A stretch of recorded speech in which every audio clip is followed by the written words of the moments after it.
Okay, you've been eliminated, but what now? Today, I want to go through the teams that have been eliminated from playoff contention and go through their seasons. What can we take away from it? What can we be excited about? Or what brings some big questions going into this offseason? Now, as always, drop a like and subscribe to the channel, but most importantly, drop a comment. I'll get back to you as quickly as I possibly can.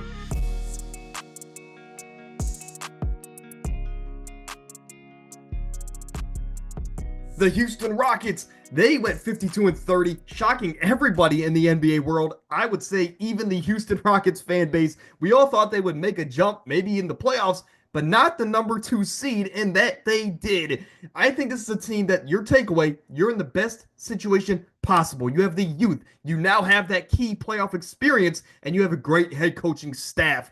Going into this offseason, I think it's very interesting. A position to be in for the Houston Rockets, because do you go after a big star? Do you just keep the continuity within your roster and build? Let these young guys grow. I think that's probably the route they're going to go. But hey, all I'm saying as an internet GM, just test the waters. Why not, I guess, see what it would take to bring in a Devin Booker or Giannis Antetokounmpo? I'm not saying you got to make a deal, but test the waters. This season was a win regardless of how the season ended for the LA Lakers. Because why? Well, the 77 effect is now in LA. The rich get richer, right? You go from superstar to superstar, and now you're going from LeBron, who in a year's time might retire, to Luka freaking Doncic. I think that this season was, of course, you didn't get as far as you wanted, but it was a great sample size for this front office going forward, because now you know what it looks like on the court. You know what JJ looks like as a coach. Luka, LeBron, how they duel and mesh on the court, and how the supporting cast is around those guys. I think it's clear. I think it's evident. You need to get a center, but overall, I think next year might be LeBron's last. Let's go all out. Let's build this roster as much as we possibly can. Now, their neighbors, the LA Clippers, also had a 50-win season, and I think this year was a great year because we saw a lot of great things from them, and to a degree, unexpected things. Harden had a bit of a resurgence back to all NBA level. Kawhi actually stayed healthy all year, which is just such a great sign to see. You had breakout years from Zubac and Norman Powell. So you had 4 key players on this roster all take a step up in their own regards, which is why, again, they pushed the MVP of the league, in my opinion, to a 7-game first-round series. This was a top 5 defense all year, so that's something you can, I guess, lay your head on, right? You could be comfortable with going forward. But for the LA Clippers, I mean, this is a team that has it, but they're just good, far from great. They have some interesting decisions because you know if you run this roster back, you're probably going to be a second-round exit maximum. The Memphis Grizzlies, Taylor Jenkins was far from the only problem. They need a lot of work, man. I think they need a true rebounding center. I think they need just overall better role players. And I think ultimately, when you look at this roster, it's Ja Morant that you're confident in. Outside of that, Jaren Jackson's good, but is he a player that you want on a championship caliber team, especially on the offensive end? That's a question you got to ask. Desmond Bane, is he the right third star for Ja and Jaren Jackson Jr.? I think you got to answer some of these questions, but at the end of the day, Taylor Jenkins was far from the only problem, and Ja Morant needs to get his act together. Perhaps no team had a rougher season out of any professional sports team than the Dallas Mavericks. You seemingly traded away your franchise in general overnight, and then your other supporting stars got hurt right after the fact. So Kyrie had a season-ending injury. Anthony Davis was out for a lot of the time. And of course, Luka was traded at the mid-season mark. As a Browns fan, I thank the Dallas Mavericks organization, most notably Nico Harrison, because we made a terrible trade recently in Deshaun Watson. This one may top it as the worst trade in sports history. But hey, the past is the past. We've already heard that. We've already went down that road many, many times in the past. But the focus is now getting healthy. The focus is getting this roster ready so when Kyrie is healthy at the midseason mark next year, this team's ready to rock and roll into a postseason run where I think they can shock some teams because it is a well-constructed roster and they have it all. But it's time to get healthy and it's time to fill out this depth a little bit more. The Sacramento Kings, I think you need to tear it down. You traded away De'Aaron Fox, which was one pillar of this organization for many years.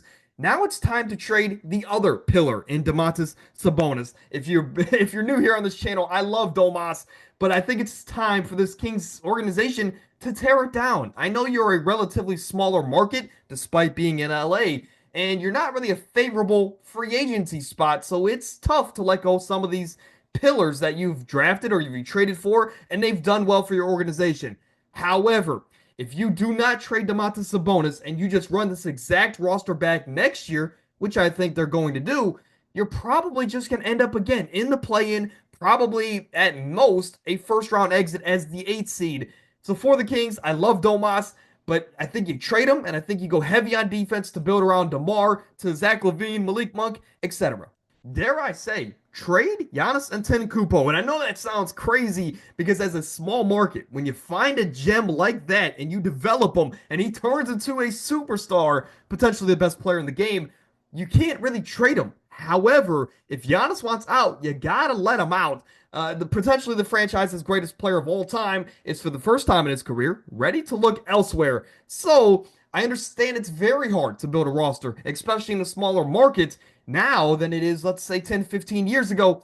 But if Giannis is going to get traded, it's not going to be as long of a rebuild as you may think if you make the right trade. If you can get 6 or 7 first round picks for Giannis, if you can get a piece or two along with it, a younger piece, of course, you could jolt this roster right back into okay status where if you can capitalize on one of those 6 picks, all of a sudden, hey, you're younger, you're hungrier, and you're ready to rock to get back onto the top of the mountain.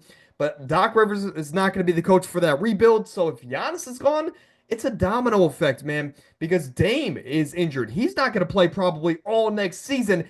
So you got to explore trading him when he's potentially healthy. Doc Rivers is not a great coach for rebuilding teams. You got to explore getting rid of him. And of course, it all starts with Giannis. So if Giannis goes, everything falls. And for Milwaukee, if Giannis wants out, I honestly think it's not as bad of a situation as you may think, especially as a smaller market. Now, speaking about smaller markets, the Detroit Pistons are the Eastern Conference version of the Houston Rockets because they had a play-in expectations this year, but they both blew those out of the water. 44-38. They took the Knicks to 6 games, should have been 7, in the first round of the NBA playoffs. I think, again, it's a lot of the same that I said about the Rockets. Here, you have the key youth. You have the key player, the star player in Cade. You have good coaching staff. You now have this playoff experience to you. And now, since you got a taste of this, you just got to hope these guys continue to stay hungry. And if they can, why not explore some trade options this offseason? Because with that hunger and with maybe bringing in a Devin Booker to his hometown in Detroit, this team could be scary going into next year. But again, make sure you keep your youth. And for all it means, Cade Cunningham and Asar Thompson better not go anywhere. Now, the Orlando Magic, outside of having the best theme song in the league, they did what they could with what they had because they had so many key injuries on this roster, like Jalen Suggs and the Wagner brother. Of course, I'm not going to say his name because, well, in Cleveland, we don't really like Mo Wagner. There, I just said it. But this is a team that just needs offense, man. They had so many games under 100 points in 2025.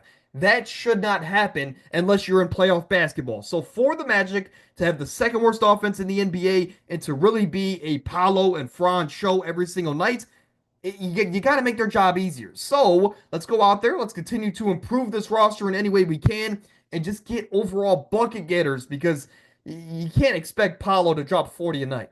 But this is a retooling in Miami that I think will be fun. I want you guys to think back to like the post LeBron and post Blood Clots, Chris Bosh era, where they had Goran Dragic. They had, of course, Dwayne Wade was still in the mix before he was traded.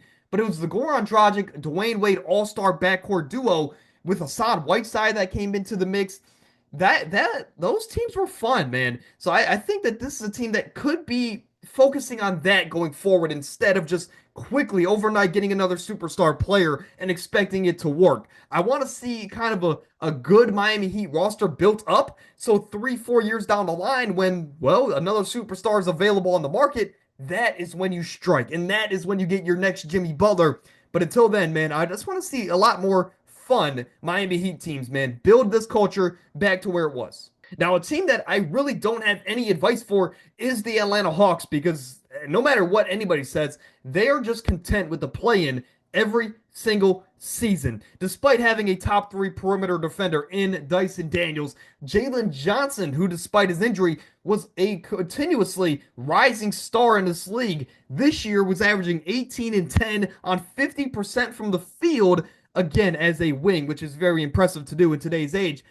I think this offseason, if you do nothing, at least look at your roster, explore trading everybody on your roster, as crazy as that might sound, and just get aggressive, man, because otherwise you're just going to be in the same spot next year for the eighth year in a row. So get aggressive this offseason, see what's out there, try and make some calls, even if they seem far-fetched. And for the Atlanta Hawks, man, you got to do something. Otherwise, well, you're just going to be in the spot next year. And finally, maybe one of the funnest teams in the league, the Chicago Bulls, especially over the second half of the year, one of the funnest teams to watch. But I will say this. You won the Josh Giddey trade, and I think that's my takeaway from this season. Of course, you traded away Alex Caruso. You also got a pick in return with Josh Giddey coming to town, and he just ran your offense to perfection, almost putting up triple doubles every single night.